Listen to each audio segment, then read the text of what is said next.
Praise the Lord. എല്ലാവർക്കും കർത്താവ് യേശു ക്രിസ്തുവിന്റെ നിസ്തുല്യ നാമത്തിൽ പ്രഭാതവന്ദനം. ആത്മമൻ എന്ന ശുശ്രൂഷയിലേക്ക് എല്ലാ പ്രിയപ്പെട്ടവരെയും ഇന്ന് പ്രഭാതത്തിലും സ്വാഗതം ചെയ്യുന്നു. ഇന്നത്തെ ചിന്തിക്കായിട്ട് മത്തായിയുടെ സുവിശേഷം 16-ാം അധ്യായത്തിൻ്റെ 23-ാമത്തെ വാക്യം. നീ എനിക്ക് എതിർച്ചയാകുന്നു, നീ ദൈവത്തിൻ്റെതല്ല മനുഷ്യരുടേതത്രേ കരുതുന്നത് എന്ന് പറഞ്ഞു. വളരെ അനുഗ്രഹീതമായ ഒരു വചനഭാഗമാണ്. പത്രോസിനെ ശാസിക്കുന്നതാണ്. പത്രോസ് അവനെ വേറിട്ട് കൊണ്ടുപോയി, കർത്താവെ അരുത്, നിനക്കങ്ങനെ ഭവിക്കരുത് പറയുമ്പോൾ കർത്താവ് തിരിഞ്ഞു പറ, പത്രോസിനോട്, സാത്താൻ എന്നെ വിട്ടുപോ, നീ എനിക്ക് ഇടർച്ചയാകുന്നു എന്ന് പറഞ്ഞിട്ട് പറയുന്ന ഭാഗമാണ്, നീ ദൈവത്തിൻ്റെതല്ല മനുഷ്യരുടേത് അത്രേ കരുതുന്നു. പത്രോസ് യേശുക്രിസ്തുവിന്റെ ക്രൂശീകരണത്തോടുള്ള ബന്ധത്തിൽ കർത്താവ് പറഞ്ഞപ്പോൾ അതിനെ എതിർക്കുകയാണ്, തടയുകയാണ് കർത്താവിനെ. കർത്താവെ, നിനക്കൊന്നും സംഭവിക്കരുത്, നല്ല മനസ്സോടെ പറയുന്നത്. പക്ഷേ അത് ദൈവികമല്ല, അല്ലേ? അത് മാനുഷികമായിട്ടുള്ള ഒരു തടച്ചിലാണ്, മാനുഷികമായിട്ടുള്ള ഒരു കരുതലാണ് എന്നൊക്കെ നമുക്ക് മനസ്സിലാക്കാൻ കഴിയുന്നുണ്ട്.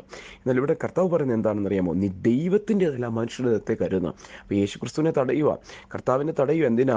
കർത്താവിൻ്റെ ക്രൂശീകരണത്തോട് മുമ്പായി നീ അങ്ങനെ സംഭവിക്കരുതേ നാഥ, ഗുരു എന്ന് പറഞ്ഞവനെ തടയുമ്പോൾ ഈ പത്രോസോട് പറയാം, നീ ദൈവത്തിൻ്റെതല്ല മനുഷ്യരുടേതത്തേക്ക്. അപ്പോൾ ചില വിഷയത്തിനകത്ത് ഞാൻ ഇന്ന് പ്രഭാതത്തിൽ ചിന്തിച്ചതൊരു കാര്യം, പ്രിയപ്പെട്ടവരെ, നമ്മൾ മാനുഷികമായിട്ട് ഒത്തിരി കരുതൽ ഒക്കെ ഉണ്ടല്ലേ. ചിലതിൽ നമ്മൾ തടയും, ചിലതിൽ നമ്മൾ എടുത്തു ചാടും, ചിലതിൽ നമ്മൾ പെട്ടെന്ന് വിവേകമില്ലാതെ സംസാരിച്ചു പോകും. ചിലപ്പോൾ നമ്മൾ എന്ത് ചെയ്യുന്നു? പെട്ടെന്നുള്ള പ്രവർത്തനത്തിൽ നമ്മൾ എന്ത് ചെയ്യുന്നു?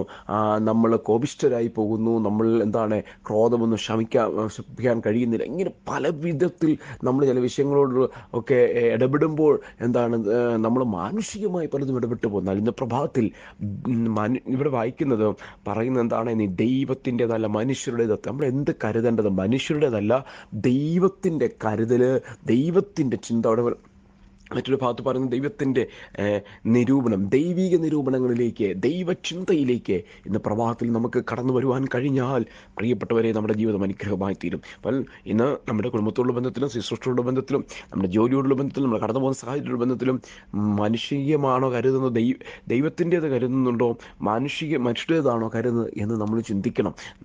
അത് മനസ്സിലാക്കി ദൈവികമായതിനെ കരുതുവാൻ നമുക്കൊന്ന് മനസ്സ് വെച്ചാൽ ചിലതെല്ലാം ഒരു ദൈവപ്രവൃത്തി ദിവസങ്ങളിൽ എൻ്റെ നിങ്ങളുടെ ജീവിതത്തിൽ കാണപ്പെടുവാൻ കഴിയും. പ്രാർത്ഥിക്കാം.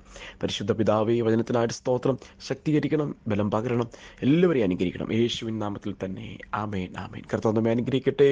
God bless you in Jesus name.